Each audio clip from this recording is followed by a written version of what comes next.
My name is Becky Neighbors, and I am the Northwest District Administrator for the Arkansas Conference, and I'm also the Northwest District Ambassador for 200,000 Reasons. And I want to tell you a little bit of my story and why this ministry is so important to me. When I was 6 years old, our house burned to the ground. We lost everything, no insurance. My grandpa was on the board of a church camp out at Cass, Arkansas, on the old pig trail. And he got my dad a caretaker job there so we would have some place to live. Not because my dad was religious, but because my dad was a carpenter. So we moved away from our support system, about an hour away, out into the country. No phone, nothing like that. We moved there when I was 6, and we lived there until I was 12, so my childhood years were spent in that house. My dad fought some inner demons, and sometimes would be gone for days at a time. My mother, because of my dad's issues, suffered from depression. When my dad would disappear away to work, is what he would call it when he would go see a girlfriend, I a lot of times had to be the adult. And I had a brother and sister, and I would end up taking care of them and sometimes taking care of Mom.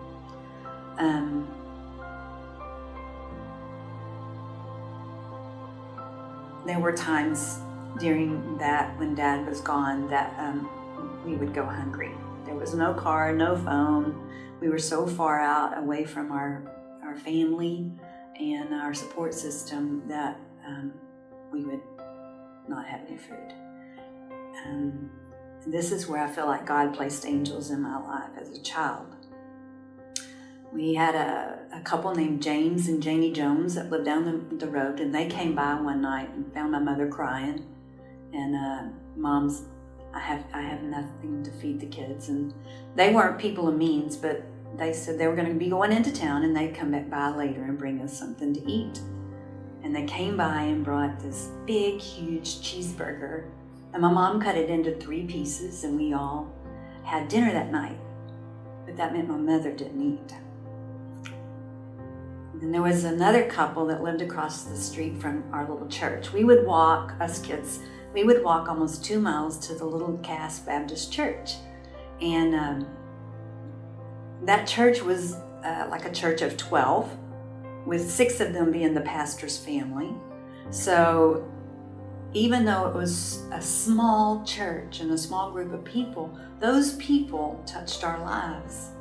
One of the couples lived across the street from the church, and Miss Ruthie would bake brownies and then call us kids over and let us sit on her porch and eat those brownies. And they had a well on the porch.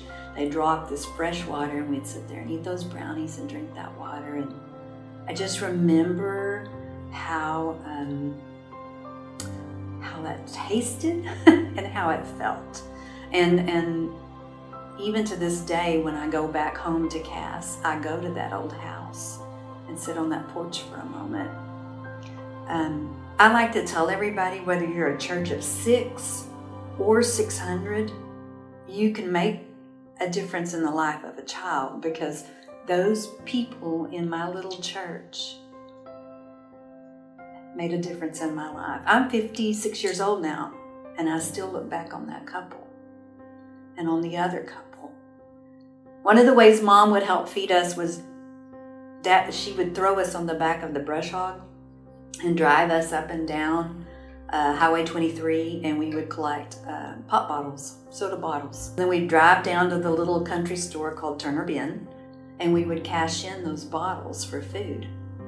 And as I think about it now, we probably didn't collect enough money to pay for the food, but Mr. and Mrs. Turner would always send us home with a loaf of bread, a jar of peanut butter, some bologna, something like that. And I like to say that God had given them eyes to see. Those are my memories of that time in my childhood Yes, we went without food sometimes. We were food insecure, and a lot of times it was beans and potatoes. But it was also these angels on earth that were, I feel like, sent to take care of us. When I think of it that way, I think about what we do here, and Sonny and Nina and Linda and Dan and all, Jeff and Hillary, all of these people are, I don't know that they realize that little child they're helping someday grows up into a grown woman and will still remember Grandma Nina in the grocery store, and will still know that they could come here and be fed and feel safe.